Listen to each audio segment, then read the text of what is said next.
আসসালামু আলাইকুম আমার প্রিয় আপু ও ভাইয়ারা, কেমন আছেন আপনারা সবাই? আশা করি আল্লাহর রহমতে সবাই ভালো আছেন। আলহামদুলিল্লাহ আমিও ভালো আছি। আবারও চলে আসলাম নতুন একটি রেসিপি আপনাদের সাথে শেয়ার করার জন্য। আজকের রেসিপি হচ্ছে সুজি দিয়ে রুটি তৈরি করে আপনাদের শেয়ার করব। প্রিয় বন্ধুরা, আশা করি আজকের ভিডিওটি আপনাদের কাছে অনেক অনেক বেশি ভালো লাগবে। তো প্রিয় বন্ধুরা, আমরা কিন্তু আটা ময়দা দিয়ে রুটি তৈরি করি। যদি ভালো না লাগে, অতি সহজে সুজি দিয়ে এভাবে রুটি তৈরি করতে পারেন। সুজি নিলাম 1 কাপ পরিমাণ, তার সাথে নিয়েছি চালের গুঁড়া 1/2 কাপ পরিমাণ, আর আমি হাফ কাপেরও কম নিয়েছি ময়দা। নিয়ে সুন্দরভাবে আমি এটা ভালোভাবে একটা পানি দিয়ে একটা পেটার তৈরি করে নেব। তো এখানে আগে পরিমাণ মতো লবণ দিয়ে দিলাম। অবশ্যই লবণটা কিন্তু পরিমাণ মতো দিতে হবে। তো হালকা উষ্ণ গরম পানি দেব অল্প অল্প করে, আর আমি এখানে একটা পাতলা বেটার তৈরি করে নেব।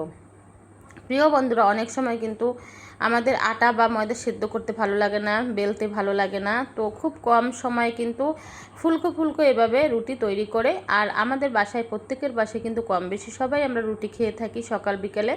তো এভাবে আমরা রুটি তৈরি করে প্রিয় বন্ধুরা সবাইকে দিতে পারি। তো এখানে ভালোভাবে বেটার তৈরি করে এখানে একটা ডিম দিয়ে দিলাম। ডিমটা দিয়ে ভালোভাবে আবারও হ্যান্ড উইক্স দিয়ে নাড়িয়ে চেড়িয়ে আমি বেটারের সাথে মিশিয়ে দিচ্ছি। তো প্রিয় বন্ধুরা, আজকের রুটিগুলো আমার কেমন হয়েছে অবশ্যই কমেন্টে জানাবেন, আর লাইক কমেন্ট এবং শেয়ার করে দেবেন। দেখেন ব্যাটারটা কতটা পাতলা করে আমি করে নিয়েছি, গুলে নিয়েছি। আর এটা অবশ্যই কিন্তু 30 মিনিট রেস্টে রেখে দেবো, যেহেতু সুজি দিয়ে বানাচ্ছি, সুজিটা একটু নরম হতে হবে। তো এখানে আমি 30 মিনিট পরে আবারও চলে আসলাম। এসে দেখি যে আমার বেটারটা কিন্তু একদম ঠিক সুন্দরভাবে হয়ে গেছে। আর এখানে আমি বেকিং পাউডার দিয়ে দিলাম 1/2 চামচের মতো, দিয়ে সুন্দরভাবে আমি বেটারের সাথে মিশিয়ে নিচ্ছি বন্ধুরা।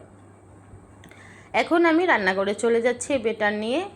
আর এখানে আমি একটা প্যান বসিয়ে দিলাম চুলায়, একটা ব্রাশের সাহায্যে হালকা একটু তেল দিয়ে দিলাম। আর এখানে সুন্দরভাবে আমি একটা পিঠার জন্য বেটার দিয়ে সুন্দরভাবে ঘুরিয়ে নিচ্ছি। তো সুন্দরভাবে একটা বেটার দিয়ে গোলা দিয়ে ভালোভাবে চামচ দিয়ে ঘুরিয়ে দিলাম। আর এটা আস্তে আস্তে সুন্দরভাবে রুটি তৈরি হবে। দেখেন কতটা সুন্দর নিচ থেকে উঠে গেল, আর উপর থেকেও ভালোভাবে হয়ে গেছে। নিচটা কতটা সুন্দর দেখেন, রুটির মতো হয়ে গেছে আর ফুলে উঠেছে। আর এভাবে রুটিটা হয়ে গেছে। তো আর একটা রুটি আমি তৈরি করে আপনাদের সাথে শেয়ার করতেছি বন্ধুরা। খেতে কিন্তু এতটা সফট হয়েছিল, নরম হয়েছিল বন্ধুরা। আপনারা একদিন হলেও বাসায় এভাবে ট্রাই করতে পারেন। সুজির রুটি খেতে কতটা লোভনীয় হয়, আর খেতে কিন্তু আটা বলেন ময়দা বলেন, সুজির রুটিটা খেতে কিন্তু অনেক বেশি ভালো লাগে প্রিয় বন্ধুরা। তো অনেক বেশি ভালো লেগেছিল আমাদের সবার কাছে। আর এই রুটিগুলো কিন্তু আমরা গরুর ভুঁড়ি রান্না করেছি আমি, সেটা দিয়ে আজকে আমরা খেয়েছি সবাই। অনেক বেশি ভালো লেগেছে আমাদের কাছে। তো প্রিয় বন্ধুরা, আজকে রুটিগুলো আপনাদের কেমন লাগছে সুজি দিয়ে অবশ্যই কিন্তু কমেন্টে জানাবেন, আর লাইক কমেন্ট এবং শেয়ার করে দেবেন।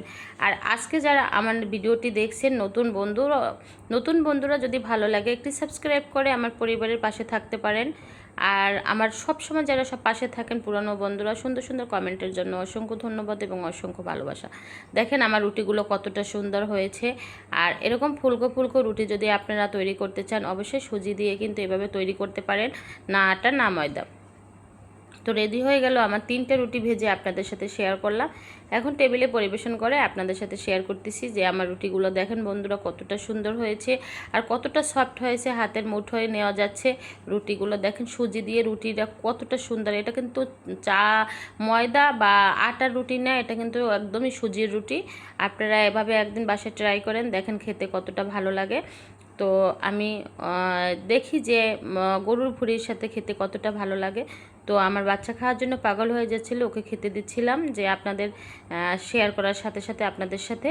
তো অনেক বেশি ভালো লাগলো আমার কাছে এই সুজির রুটিগুলো। আপনাদের কাছে কেমন লেগেছে অবশ্যই কিন্তু কমেন্টে জানাবেন, আর বাসায় একদিন হলেও ট্রাই করবেন। আজ এ পর্যন্ত, সবাই ভালো থাকবেন, শুভকামনায়, আল্লাহ হাফেজ, আসসালামু আলাইকুম।